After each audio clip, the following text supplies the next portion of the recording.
सुप्रभात विद्यार्थियों आप सबका स्वागत है आपके अपने YouTube चैनल हिंदी कनासिज NCERT and RBSE for Mitali Kaushik. विद्यार्थियों, जैसा कि आपको पता है, बहुत ही महत्वपूर्ण प्रकरण अपठित पद्यांश जो प्रत्येक पेपर के अंदर पूछा जाता है, उसके प्रश्न इससे पहले ही मैंने काफी कराए हैं। इसी क्रम के अंदर आज भी मैं आपको एक अपठित पद्यांश किस प्रकार से जो कविता आती है पेपर के अंदर और किस प्रकार से पेपर में उससे प्रश्न पूछे जाते हैं विद्यार्थियों, वो आपके सामने जो है वो लेके आ रहा हूँ। मुझे पूरी उम्मीद है विद्यार्थियों कि आप घर पे होंगे, स्वस्थ होंगे और आपका अध्यापन कार्य सुचारू चल रहा होगा। विद्यार्थियों, अगर मेरे द्वारा बनाई वीडियो को पसंद आए तो इसे ज़्यादा लाइक कीजिए, कमेंट कीजिए, शेयर कीजिए। विद्यार्थियों, यदि आप चैनल पर नए हैं तो चैनल को सब्सक्राइब कर लीजिए और खूब मन लगा के पढ़िए। देखिए विद्यार्थियों, मैंने पहले ही बताया था कि अपठित पद्यांश, सबसे पहले तो आपको इस प्रकार से इस अपठित पद्यांश की जो कविता दी जाती है उस कविता के अर्थ को आपको पता होना चाहिए। जब आप कविता के अर्थ को समझ जाएंगे और कविता को अर्थ को समझने के लिए उसके एक एक शब्दों का अर्थ आपको पता होना चाहिए। जब आपको कविता का भावार्थ आ जाएगा, कहने का अभिप्राय यह है कि जब आपको कविता का अर्थ आ जाएगा, कविता की व्याख्या समझ में आ जाएगी, उसके बाद में आप इन प्रकार के जो प्रश्न पूछता है वो कभी गलत नहीं करेंगे। तो विद्यार्थियों देखिए, कविता का अर्थ मैं बता रहा हूं। आज बरसों बाद उठी है इच्छा। इच्छा का मतलब होता है अपने अंदर जो है मन में एक कोई काम करने की इच्छा, या आप कह सकते हैं अभिलाषा। हमारे मन में हम ये काम कर सकते हैं, करने की संभावना। तो यहाँ कवि ये कह रहा है कि आज बरसों बाद उठी है इच्छा, कि आज कितने ही समय बाद में पुनः ये इच्छा उठी है, संभावना उठी है, कामना उठी है, अभिलाषा उठी है। क्या उठी है अभिलाषा, क्या उठी है इच्छा? देखिए, हम कुछ कर दिखाएं कि हम आज वर्तमान में कुछ ना कुछ नया काम कर पाए। कवि इन पंक्तियों के माध्यम से कह रहा है कि आज कितने ही वर्षों बाद में, वर्षों का मतलब यहाँ पे किससे लेंगे आप? वर्षों से लेंगे, कि आज कितने ही वर्षों के बाद में ये इच्छा उठी है। इच्छा उठने का मतलब क्या है विद्यार्थियों? इस प्रकार से जो है विचार मन में उठे हैं। इच्छा उठने का मतलब क्या है? विचारों का मन में उदय होना, और वो भी किस प्रकार के विचारों का उदय होना? आज वर्षों बाद। वर्षों बाद का मतलब यहाँ पे क्या हो जाएगा? वर्ष हो जाएंगे विद्यार्थियों, कि वर्षों बाद ये उठी है इच्छा। इच्छा का मतलब क्या है? ये अभिलाषा उठी है। क्या अभिलाषा उठी है, क्या मनोकामना उठी है उसके अंदर, कवि के अंदर? देखिए, हम कुछ कर दिखाएं। क्या कह रहा है? कि हम अब कुछ कर दिखाएं, मतलब कुछ नया समाज के लिए योगदान दे पाए। तो इस प्रकार से कवि कह रहा है। मुझे उम्मीद है आपको पहली दो पंक्तियां समझ में आ गई होगी। अब देखिए विद्यार्थियों, तीसरी पंक्ति में कवि क्या कह रहा है? एक अनोखा जश्न मनाए, आज बरसों बाद सूखे पत्तों पर बसंत ऋतु आई है। वो क्या कह रहा है? कि आज एक अनोखा जश्न मनाए। एक विचित्र तरह का, अनोखा मतलब यहाँ पे क्या होता है विद्यार्थियों? अनोखा मतलब होता है विचित्र, जिसकी कल्पना भी ना की गई हो। अनोखा मतलब यहाँ पे क्या है विद्यार्थियों? विचित्र से लेंगे तो जिसकी कल्पना भी ना की गई हो, ऐसा अनोखा, ऐसा विचित्र, ऐसा नयापन हम क्या कहें? इस जश्न में मनाए, इस उत्सव में मनाए। और जश्न का मतलब क्या है विद्यार्थियों? आप यहाँ पे लेंगे जश्न का मतलब उत्सव से, कि एक अनोखा जश्न मनाए, एक विचित्र उत्सव मनाए। कवि क्या कह रहे हैं इन पंक्तियों के माध्यम से? एक विचित्र उत्सव मनाए। आज बरसों बाद सूखे पत्तों पर बसंत ऋतु आई है। कवि क्या कह रहे हैं यहाँ पे? आज बरसों बाद सूखे पत्तों पर बसंत ऋतु आई है। बसंत ऋतु आने का मतलब आपको पता है, जैसे ही पतझड़ आती है, पतझड़ के बाद में क्या है?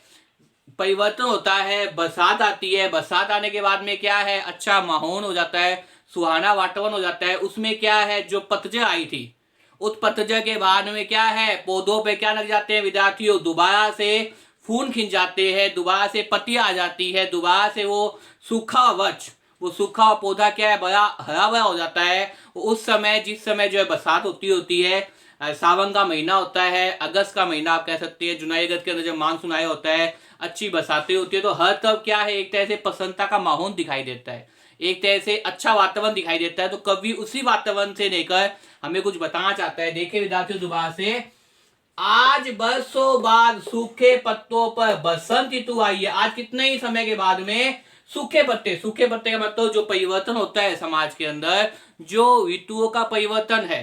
ऋतु का परिवर्तन यही है कि गर्मी आएगी, आंधी आएगी, आंधी और पतझड़ मतलब पेड़ के जो सूखे पत्ते हैं, जिनको पोषण नहीं मिल रहा, पानी की कमी है, ये पत्ते क्या है? टूट जाएंगे, बिखर जाएंगे सूखे पत्ते।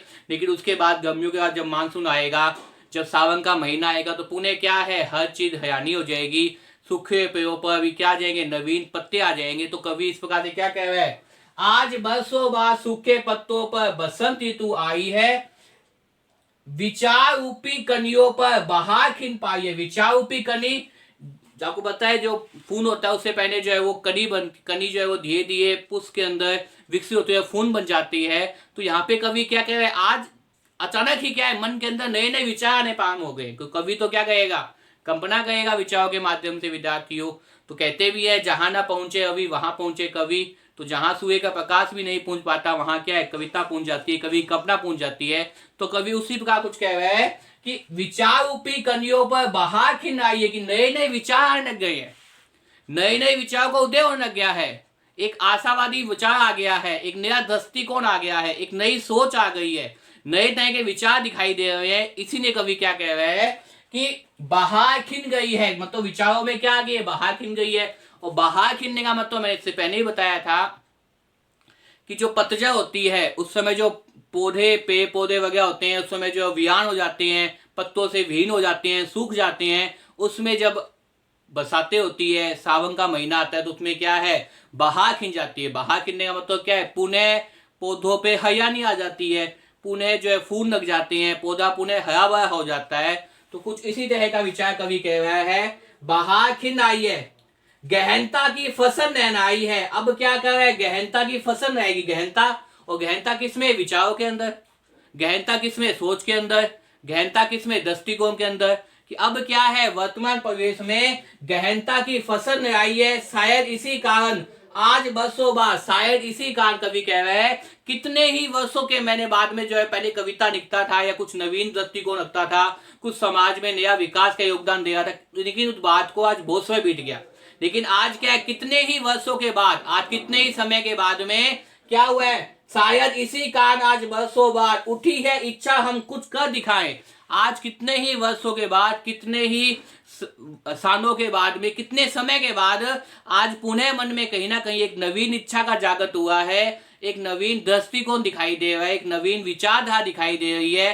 और वो क्या विचारधारा दिखाई दे रही है, आज वर्षों बाद उठी है इच्छा हम कुछ कर दिखाएं, अपना कोरा अस्तित्व जमाए। कि आज पुनः इच्छा जागृत हुई है, पुनः कुछ करने का भाव आया। और क्या भाव आया, ये भाव आया है, ये विचार आया है कि हम क्या करें, अपना कोरा अस्तित्व जमाए, हम कुछ कर दिखाएं, हम समाज के विकास में अपना योगदान दें। और समाज में विकास के अंदर कवि तो निस्संदेह कोई ना कोई कविता लिखकर, उपन्यास का कोई ना कोई उपन्यास लिखकर, निबंध का कोई ना कोई निबंध लिखकर, कहानी का कोई ना कोई कहानी लिखकर अपना क्या करता है, योगदान दे सकता है। क्योंकि साहित्य क्या है, समाज का दर्पण होता है। तो इसलिए वो क्या कह रहा है, आज वर्षों बाद उठी है इच्छा हम कुछ कर दिखाएं। आज कितने ही वर्षों बाद में मेरे मन के अंदर कवि कह रहा है कि इच्छा उठी है, एक विचार जागृत हुआ है, विचार दिखाई दे रहा है। क्या विचार दिखाई दे रहा है कि हम कुछ कर दिखाएं, हम वास्तव में कुछ करें, हम वास्तव में जो है कुछ करने योग्य हो जाए, अपना कोरा अस्तित्व जमाए, अपना अस्तित्व जो है पुनः समाज के अंदर एक बार दिखाएं कि हम भी क्या है, समाज के विकास में अपना योगदान दे सकते हैं। मुझे उम्मीद है विद्यार्थियों आपको कविता की पंक्तियां समझ में आ गई होगी। मैं बार बार ये कहता हूँ कि पेपर के अंदर ऐसी कठिन कविताएं नहीं आएगी जिसकी व्याख्या, जिसका अर्थ आप लोग नहीं निकाल पाए। सीधी सी कविता आएगी, लेकिन कविता के अंदर छुपा हुआ अर्थ आपको देखना पड़ेगा।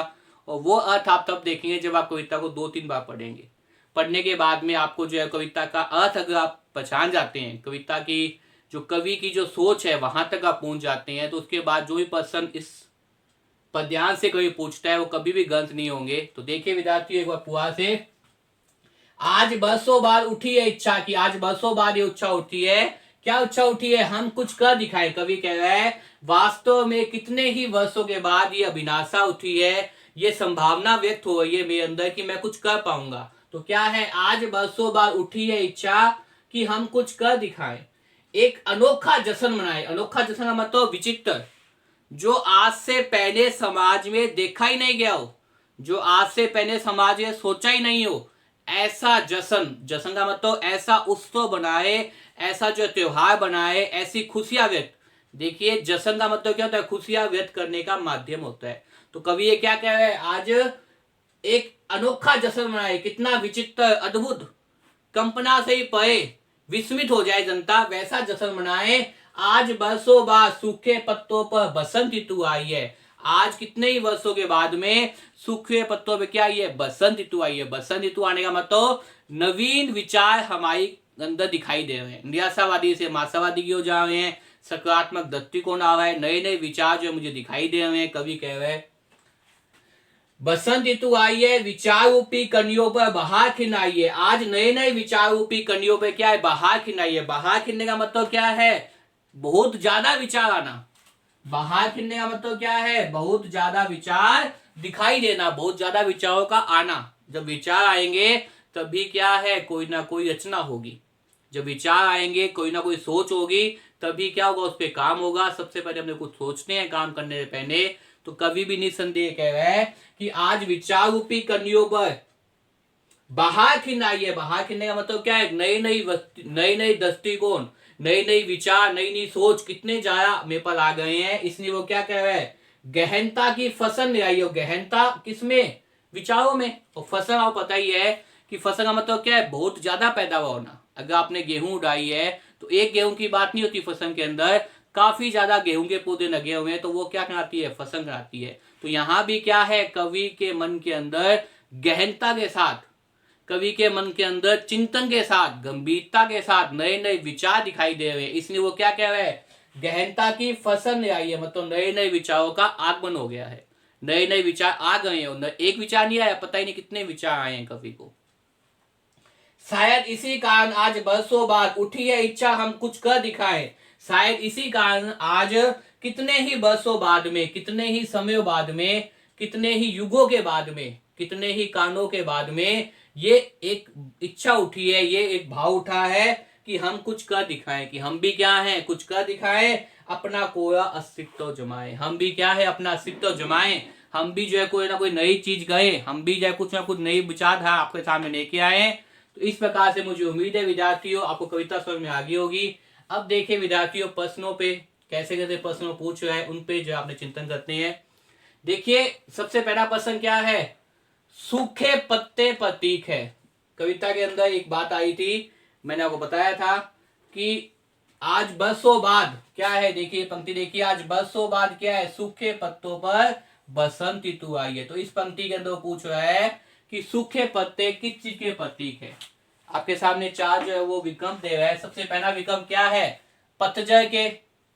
दूसरा विकल्प है अकान के। तीसरा है मन के शून्यपन के। और चौथा है आपके सामने सुखता का। देखिए सूखे पत्ते, ये जो पंक्ति है, आज बरसों बाद सूखे पत्तों पर बसंत ऋतु आई है। इसमें जो सूखे पत्ते हैं, कवि ये पूछा है प्रश्न के अंदर, पहला प्रश्न कि सूखे पत्ते प्रतीक है, किसके प्रतीक है? आपके सामने चार विकल्प दे रहे हैं। सबसे पहला विकल्प है पतझड़ के, फिर अकान के, मन के शून्यपन के और सुख का के। अब देखिए विद्यार्थियों, मैंने आपको पहले ही बताया था कि मेरे द्वारा वीडियो तैयार करने का, मेरे द्वारा अध्यापन कराने का एक ही उद्देश्य होता है कि जो विद्यार्थी मेरे द्वारा तैयार की वीडियो देख रहे हैं उनके कभी भी हिंदी के अंदर प्रश्न गलत नहीं हो। एक तरीका मैंने इससे पहले कई वीडियो बनाई है, उसमें बताया आपको कि जब भी इस प्रकार से आपके सामने चार विकल्प आए तो उनमें से दो विकल्प आप काट दीजिए और धीरे धीरे जो है वो गलत विकल्पों को काटते रहेंगे तो आपके पास क्या आ जाएगा? सही उत्तर आ जाएगा। प्रश्न देखने के बाद में दो उत्तर तो आप मानेंगे कि कभी हो ही नहीं सकते।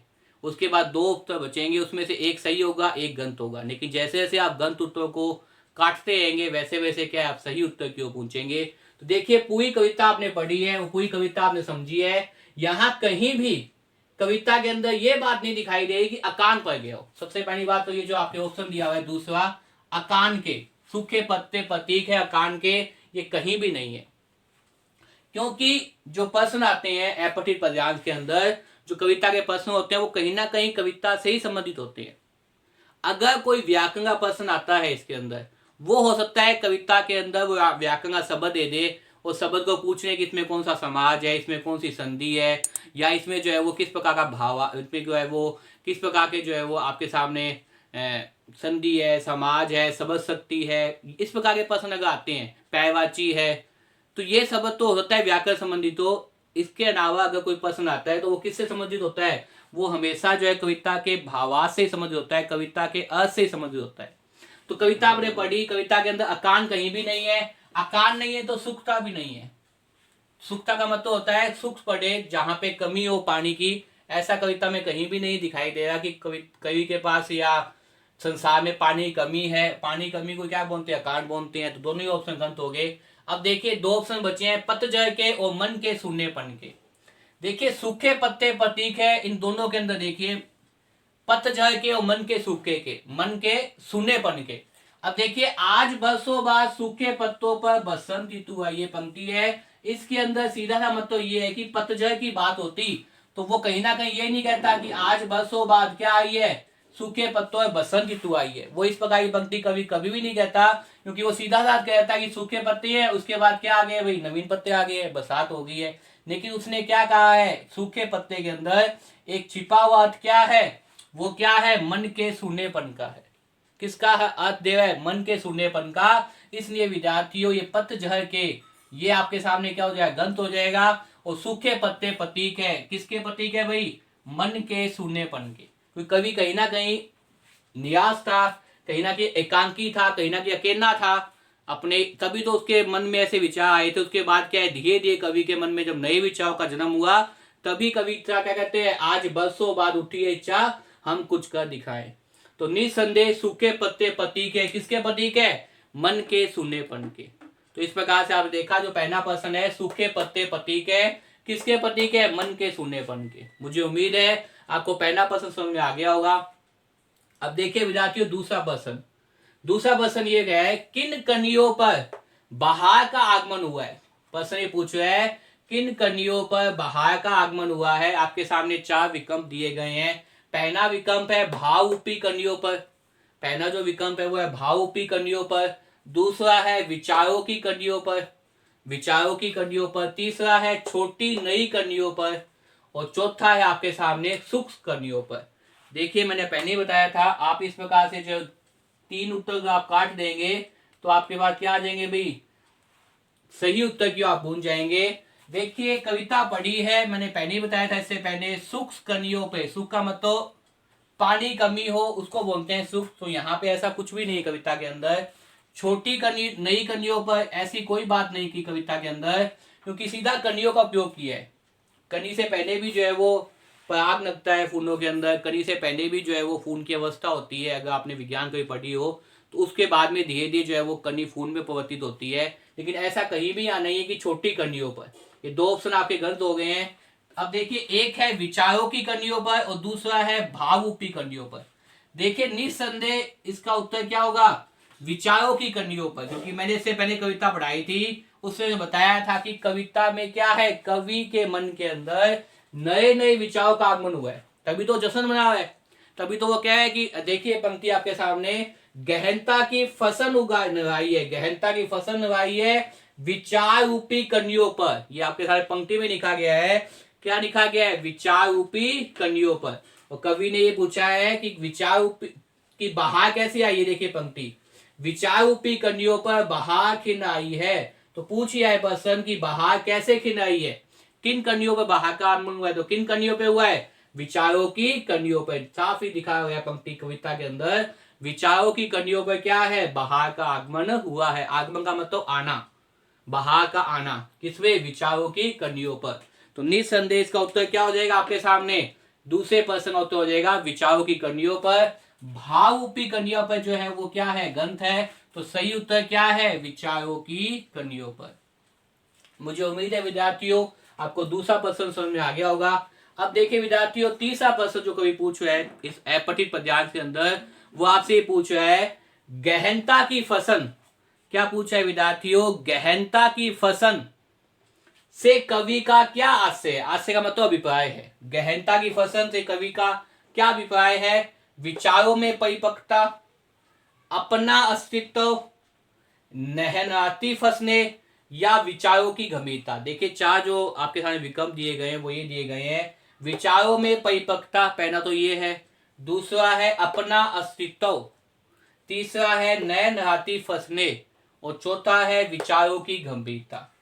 देखिए गहनता की फसल, गहनता का मतलब बताया था कि विचार क्या है, जब बहुत अधिक गहन हो जाते हैं, गहनता की फसल उगाई है। देखिए सबसे पहले तो क्या है, कोई ना कोई सोच या कह सकते हो कोई ना कोई विचार जब भी कोई रचना करता है कवि के मन के अंदर आता है,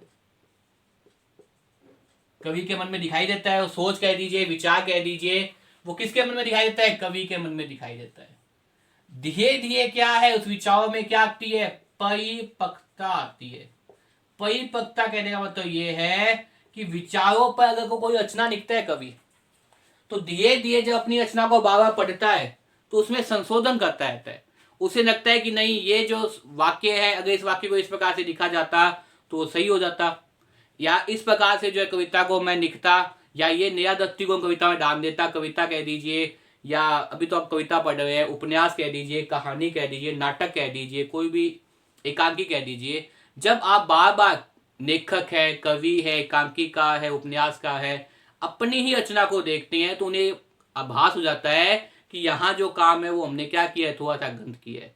अगर यहाँ इस प्रकार से क्या है, इसको ऐसे व्यवस्थित कर देते, कविता की पंक्तियों में कुछ ऐसे शब्द ना देते, तो कविता क्या है वो अधिक निखर कर सामने आती, या उपन्यास को अधिक लोगों को जो पसंद होता, या आप कह सकते हैं जो है वो फिल्म वो अधिक पसंद आती, नाटक वो अधिक सुना जाता। ये काम सभी करते हैं। फिल्म का भी जो है फिल्म बनाने के बाद बार बार देखते हैं फिल्मों को, उसके बाद वो संशोधन करते हैं जिसे अपनी एडिटिंग बोलते हैं। तो वो क्या है? वो है विचारों की परिपक्वता। एक विचार आया, उस विचार पे सोचा, लिखा, फिर उसी विचार को आगे वो देखा तो इसमें ये संशोधन कर सकते हैं। तो धीरे धीरे क्या है, विचारों में परिपक्वता आती रहती है। परिपक्वता मतलब क्या है? विचारों में मजबूती आती रहती है। विचार मजबूत होते रहते हैं तभी जो है वो आपके सामने क्या बनती है, कोई ना कोई रचना का निर्माण होता है, कोई ना कोई कविता का निर्माण होता है। तो कवि यहाँ पूछ रहे हैं, गहनता की फसल से कवि का क्या अभिप्राय हो? ये पंक्ति आई हुई है, देखिए, गहनता की फसल निराई है, विचार रूपी कनियों पर, विचार तो यही आ गया था, विचार रूपी कनियों पर बहार के नाई है और गहनता की फसलें निराई है। गहनता का मतलब यहाँ पे क्या है? परिपक्वता से है, कि विचारों में क्या आ गई? परिपक्वता आ गई। विचार तो पहले भी आए होंगे लेकिन इतने सारे विचार नहीं आए होंगे, विचारों के बारे में सोचा नहीं गया होगा। जब बार बार सोचते हैं विचारों पे तभी तो परिपक्वता आती है, तभी तो हम उस काम में क्या निपुण हो जाते हैं।